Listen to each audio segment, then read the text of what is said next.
Olá pessoal, estamos de volta com o curso de PhoneGap e Apache Cordova. Essa é a aula de número 24 e hoje nós vamos aprender como fazer um aplicativo de tarefas com um CRUD, ou seja, de exibir as tarefas, criar, editar e deletar tarefas utilizando o Ionic. Já mostrei para vocês na aula passada como que é o aplicativo que a gente vai desenvolver através do Ionic View. E só para a gente ter uma ideia também, adicionei alguns screenshots para a gente poder se basear. Para fazer esse aplicativo, na verdade, a gente só vai utilizar um componente do Ionic, que é o IonList, que na verdade é uma extensão JavaScript do Ionic. Para isso, então, a gente vai na documentação e vai verificar passo a passo de como utilizar esse componente. Como primeiro passo, eu vou abrir aqui o Ionic Labs, que é para a gente poder criar o aplicativo. Se vocês preferirem, vocês podem utilizar a linha de comando, se eu não me engano é o Ionic Start, e utilizando alguns dos templates existentes. Aqui eu vou criar um diretório chamado tarefas, só o tarefas mesmo, e vou pedir para criar, então aqui é open. Aqui o nome do aplicativo vai ser tarefas também. E aqui a gente pode utilizar um projeto blank mesmo, um projeto de starter, ou se você preferir pode utilizar o abas ou side menu, maps, tanto faz.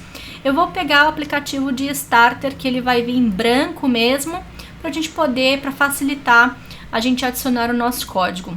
O que a gente está interessado aqui é dentro da pasta www. Vocês podem ver que aqui no index.html do projeto do Ionic, a gente tem o CSS, tem o estilo do aplicativo mesmo. Além disso, tem o JavaScript do Ionic, tem o JavaScript do Cordova, já que a gente precisa do JavaScript do Cordova para poder empacotar nossa aplicação depois. E mais o app.js, que tem aqui apenas alguns detalhes, como por exemplo, esse run function Ionic Platform Ready, ele faz exatamente o mesmo papel o evento Device Ready do Cordova. Ao invés de adicionar o listener do Device Ready, o Ionic aqui faz uma abstração. E aqui, olha, vocês podem ver window.cordova, window Cordova plugins keyboard. Esse if aqui, essa condicional, é para verificar.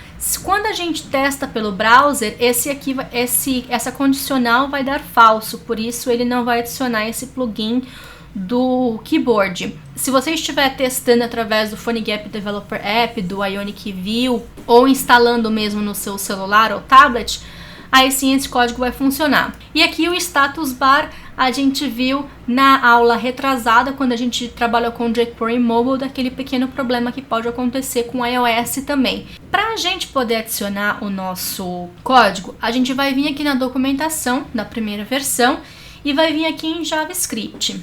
Aqui dentro nós temos alguns componentes e nós vamos utilizar o componente de lista, o que é o IonList. Tá, então aqui nós temos como a gente utiliza o básico dele e a parte avançada, que é o que a gente está querendo utilizar, que é para ter esse botãozinho de menos aqui, a parte de reorda. Se você faz um swipe aqui, tem o editar e fazer o botão de share, enfim. E a parte do controller também, o que você precisa adicionar. Então é exatamente isso daqui que a gente vai colocar no nosso aplicativo. Então, o que você pode fazer aqui é pegar todo esse HTML aqui, tá vendo que tem o HTML, Ionic App, etc. Vou copiar toda essa parte, vou colocar aqui no meu HTML e pode ver que aqui é o ng start, que é a aplicação starter, tá? É muito importante o nome do nosso aplicativo também. Então, vou pegar aqui dentro vou tirar aqui esse HTML, posso colocar aqui, ó, o ng app, para não mudar. E aqui então a gente tem a parte inicial do aplicativo. Só que aqui nesse app.js tá vendo que é a aplicação de starter. A gente pode mudar para task app, tarefa app, enfim. É importante que o nome do nosso módulo, o nome do nosso aplicativo esteja consistente em todos os lugares. Então aqui eu vou deixar o starter novamente. E aqui tem o controller que a gente vai utilizar. Para a gente verificar como está ficando, eu já vou fazer um serve, a gente já vai poder testar, tá? Então tem o delete, option buttons, tem um negócio aqui que não tem nada demais por enquanto. Para facilitar aqui, eu vou adicionar mais um botãozinho. Então, eu vou deixar o botão de Add e vou deixar o botão de fazer o reordenar. Aqui no botão de Add, nós vamos chamar depois esse método Add que vai estar dentro do nosso controller. Então, aqui eu vou criar esse arquivo, que é o mycontroller.js, foi a vírgula no lugar do ponto, e a gente vai colocar o código aqui também. Como é que vai ser esse código aqui? Você tá vendo? A gente vai simplesmente copiar também o que a documentação pede pra gente. E eu vou colocar aqui o mycontroller. Aqui tem alguns itens, na verdade tem 50 itens, mas ele já inicializa aqui. Algumas coisas importantes para a gente poder ver aqui. Todo o corpo do nosso HTML vai ter o controller, que é o mycontroller que a gente está definindo aqui, tá? Então tudo que tiver o escopo do nosso controller do AngularJS vai ser tudo que está aqui. Então o que a gente tem aqui exatamente? Nós temos os botões. Aqui tem algumas informações importantes, como show delete, se é para a gente mostrar o delete ou não. Aqui dentro do delete a gente está como falso. Outra coisa que nós temos aqui é o add, que nós vamos implementar daqui a pouquinho. Se é para mostrar o show reorder ou não, ou seja, se vai permitir fazer a reordenação ou não dos nossos itens. Ele tem o método onDeleteItem. O que ele vai fazer? Ele vai chamar o método splice dos itens, que é um método que a gente pode utilizar para poder remover itens do nosso array do JavaScript. Ele pega o índice do item, já que o itens aqui é um array, e apenas deleta um elemento do nosso array. E o outro método que já vem implementado para a gente também é o botão. Tem o botão de fazer share, a gente não precisa desse botão de fazer share, pode até deletar se você quiser, e tem o botão de reordenar também. Para reordenar, ele tem aqui o move item, que já vem pronto para a gente também. O share a gente pode tirar. E o botão de editar, que está aqui com o botão de edit, quando a gente faz o swipe, ele chama o método de editar. Por enquanto ele só faz um alert para a gente. Um último passo que a gente precisa fazer aqui também é adicionar esse arquivo mycontroller no nosso JavaScript, no nosso HTML também. Então aqui, logo após esse js.app, eu vou adicionar o mycontroller.js também. E é claro que a gente precisa dizer que esse controller também está disponível para uso. Então, o que nós vamos fazer aqui é o starter. Eu vou dar um nome para esse módulo de controllers. Então, eu vou pegar esse módulo aqui e também vou passar como injeção de dependência para o Ionic, para o módulo do Ionic. Então, ele vai pegar aqui o starter, o Ionic e o starter.controllers.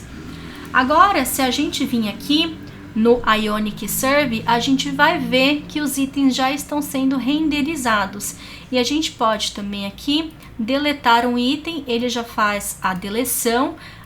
O editar só vai mostrar um alerta, e o reordenar também permite que a gente faça a reordenação. Como é que esses elementos estão com um display na tela?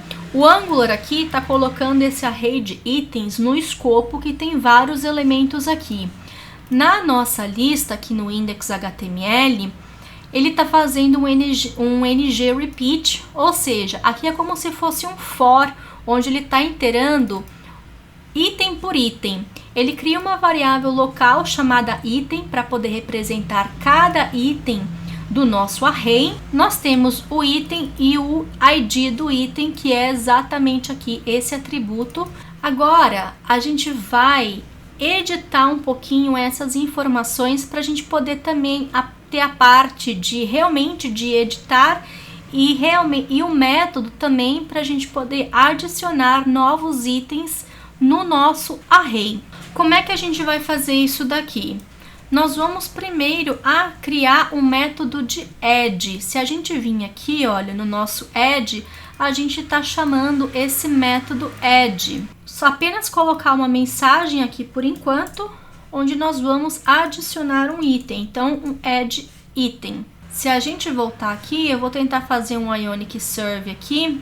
A gente pode aqui, então, adicionar o item. E a gente também pode tentar editar um item que está falando só um alerta pra gente. Uma coisa bacana é a gente sempre ter o console aberto quando a gente está desenvolvendo. Então eu vou deixar aqui a mensagem de console, Cordova JS e o ícone da página não tem importância dar esses erros aqui, mas então a gente consegue ver aqui as informações e testar melhor. Como é que a gente vai adicionar um item? Eu vou usar aqui, só para simplificar, um próprio prompt de alerta para o usuário poder entrar com a informação. O que eu vou fazer aqui então? Eu vou criar uma variável local, var task, e vou entrar com um prompt de entre com o nome, entre com a tarefa. Vou fazer aqui um if porque o cara pode não digitar nada, né? O usuário pode não digitar nada. Então, se tiver alguma tarefa, a gente vai adicionar nesse array de itens.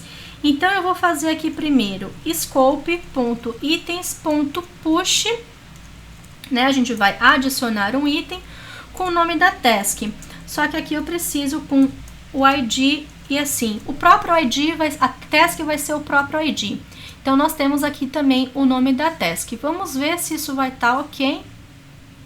Eu vou adicionar, eu vou entrar e ele vai vir aqui no final. Beleza, tá funcionando. Vou agora, então, implementar o método de editar. Vou fazer a mesma coisa aqui, só que eu não vou adicionar a task, né?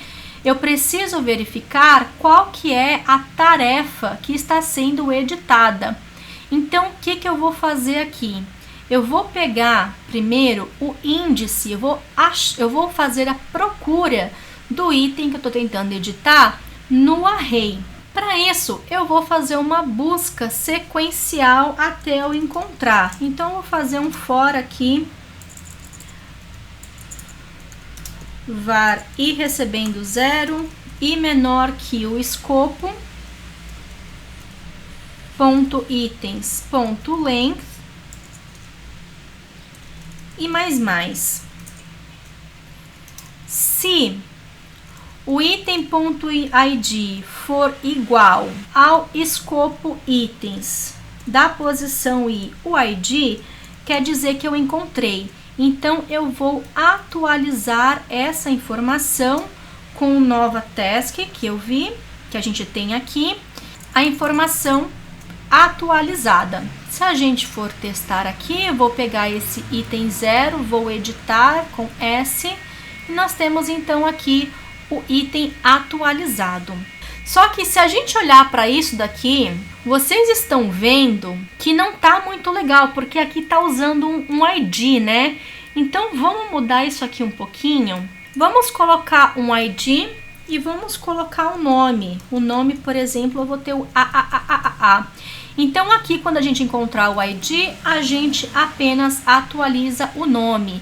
Aqui é a mesma coisa. Aqui eu vou passar, na verdade, o nome da tarefa como task. E a gente precisa agora de um outro ID. Como é que a gente faz para poder ter um ID aqui? Eu vou criar uma outra variável, escopo.id gerado, vou colocar aqui como 0. Então, o que eu vou atribuir aqui, agora o próximo ID é 1, né? Vou colocar aqui, vou utilizar isso aqui como se fosse uma espécie de uma variável estática, o ID gerado mais. Assim vai ficar melhor para a gente poder verificar as tasks que estão sendo geradas. Aqui então, no HTML, eu vou mudar o item, o ID do item, mais o nome do item. E aqui a gente usa a interpolação do AngularJS para a gente poder fazer o display. Aqui a gente tem então o item 0, aqui vai dar o item 1. Se a gente editar aqui agora, ali é o item 2, eu vou colocar um R, continua sendo o item 2, porém o nome foi atualizado. Se a gente for também remover, a gente consegue remover os itens do nosso array também. Só que esse aplicativo, por enquanto, está trabalhando com arrays. Na próxima aula, a gente vai modificar esse aplicativo um pouco e vai passar a utilizar um tipo de persistência do HTML5, que é o Local Storage. Então, na próxima aula, a gente continua a modificação desse aplicativo. Lembrando que o código-fonte está no GitHub e certificado e dúvidas do curso vocês também podem tirar lá no portal loiane.training. E é isso, pessoal, espero que vocês tenham curtido mais uma aula, vou ficar esperando pelo feedback de vocês e, por favor, não esqueça de dar um joinha aqui no YouTube para poder ajudar com a divulgação do curso. Até a próxima!